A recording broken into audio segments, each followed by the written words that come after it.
la culture permet d'abord une prise de conscience de soi-même. Qu'est-ce que vous êtes? Qu'est-ce que vous représentez? Ensuite, elle permet une sublimation de soi-même. Quand vous êtes conscient de ce que vous êtes, vous sublimez. Évidemment, vous pouvez vous surpasser. Et quelqu'un qui est surpassé, rien n'est impossible. Et donc, il prend en charge ton développement. C'est ça d'abord. Donc, il ne faut pas qu'on dise qu'on est pauvre. Non, on est riche parce que culturellement, on est fort. La Casamance va se développer, ne vous en faites pas. Elle va se développer parce que la Casamance est composée de populations travailleuses. Des populations qui d'abord connaissent leur culture, qui s'attachent très bien à leur culture. Vous savez, quand vous regardez le Sénégal, vous regardez les peuples qui constituent le Sénégal. Il n'y en a pas beaucoup comme nous. Je le dis, je suis très fier. Il n'y en a pas beaucoup.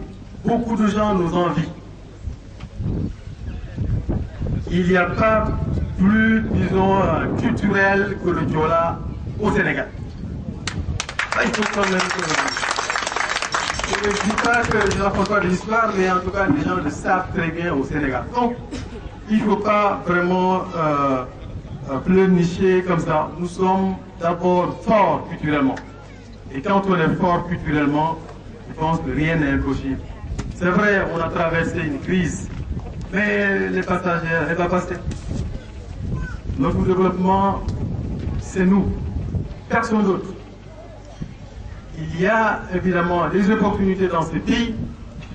Faisons en sorte de les saisir, ces opportunités.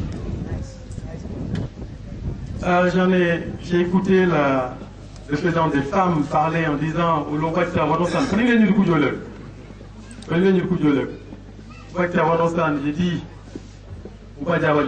l'État a prévu des projets et programmes pour tout le Sénégal, y compris la Casamance. Maintenant, le problème, comment saisir ces opportunités? Nous qui sommes un petit peu cadres, je ne sais pas comment dire, qui ont cette connaissance dans le développement, c'est à nous, en tout cas, d'orienter ces femmes vers ces projets pour qu'elles puissent en bénéficier. Il ne s'agit pas de rester dans son village, dire que bon, moi j'ai oublié, il faut amener ces femmes-là vers ces projets, il faut les organiser pour qu'elles puissent profiter de ces opportunités. Parce qu'il y en a beaucoup d'opportunités.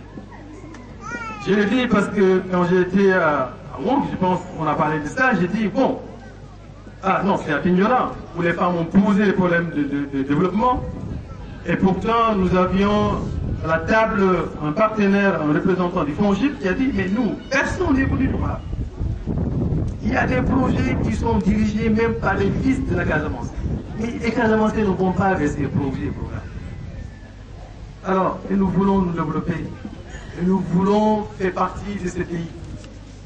Attendez, il faut quand même qu'on sorte un peu de nous-mêmes là où nous sommes. Il faut qu'on bouge. Le développement, on ne l'acquiert pas en restant sur place. Il faut qu'on bouge, évidemment parce que ce pays nous appartient à tous. Évidemment, nous sommes des Sénégalais en part entière. Nous devons revendiquer ce qui est meilleur et qui est fait quelque part ailleurs dans le Sénégal. Nous devons revendiquer pour ce qu'il puisse avoir lieu en Casamance. Et sur ce plan, j'aimerais vous transmettre les félicitations de son Excellence, M. Macky Sall, président de la République, par et pour qui je suis là. Parce que sans lui, je ne serai pas devant vous en tant que membre du gouvernement. J'aimerais, disons, transmettre ces félicitations et donc ces encouragements ainsi qu'à l'ensemble du gouvernement à aller de l'avant. J'ai écouté, disons, les doléances en tant que membre du gouvernement, évidemment.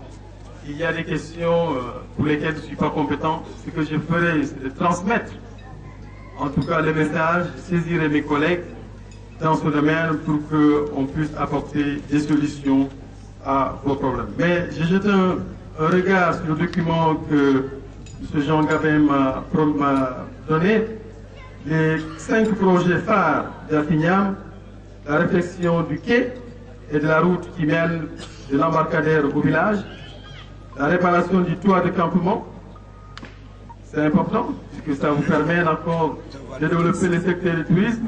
Et on est content de voir qu'il y a des touristes. En tout cas, ils sont partis. Ils sont partis. D'autant plus que d'ailleurs, notre image est très négative. Si vous visitez beaucoup de sites de certains pays, la Casamance est classée un peu rouge. Donc si on voit des touristes venir ici, il faut vraiment s'en réjouir, vraiment les encourager, dire qu'en tout cas, on est très touché par, en tout cas, leur venue. Intensifier les travaux de jardinage des femmes, les femmes en ont parlé, l'achat d'un deuxième pirogue pour maintenir le rythme de la liaison, créer un musée artistique dans le village pour renforcement du tourisme. J'ai dit à Jean Gabin, je vais étudier, évidemment je ne peux pas vous promettre ici, mais j'aimerais quand même agir sur un de ces projets. Je discuterai avec lui pour que justement je puisse contribuer au développement du village de Afignam. Ça, c'est un engagement personnel, ce n'est pas un engagement du gouvernement du Sénégal. C'est un engagement personnel en tant que fils de la Casamance, en tant que fils du département de Bignona. Oui, on applaudit très fort pour ce message. Applaudissez, monsieur le ministre. Il y a beaucoup de problèmes dans le département. Beaucoup de problèmes dans le Plouf. Madame la représentante des femmes en a parlé. Mais évidemment, il y a des priorités. Les priorités qui sont généralement citées, en tout cas quand je parcours un peu mon département, c'est l'enclavement. C'est aussi l'électricité. J'aimerais vous dire par rapport à ces 2 priorités que l'engagement du gouvernement est intact. Et le gouvernement est en train de s'attaquer à ces problèmes, à ces priorités pour trouver des solutions durables. Pour ce qui concerne les pistes, déjà le grand projet que le président de la République a lancé en Casamance, qui est le PPDC, a prévu, je crois, la piste Afignam-Diatok. La piste Afignam-Diatok, quand une étude est lancée, donc ça veut dire que vous n'avez pas oublié. C'est un projet de 20 milliards, donc 23, parce que les 3 milliards c'est l'État, que le président de la République, son excellent Macky Sall, a lancé en Casamance. Et donc, Inch'Allah, vous allez bénéficier de ce programme. C'est important. Alors, pour ce qui concerne l'éducation rurale, vous savez peut-être certainement mieux que moi que déjà beaucoup de villages de votre commune, monsieur le maire, ont été donc ciblés par la Convention 20. Et donc, Afignam, notamment Djilokir, qui est un quartier, fera partie de ces villages, de ces quartiers qui vont bénéficier. Il y a Boutem, Bodé. Évidemment, les travaux vont démarrer en 2015, Inch'Allah. Donc, pour vous dire qu'évidemment, le gouvernement du Sénégal, son Excellence, en tout cas Macky Sall, ne vous a pas oublié, n'a pas oublié Plouf. D'ailleurs, à côté de lui, évidemment, il travaille, en tout cas, tous les jours. Il y a un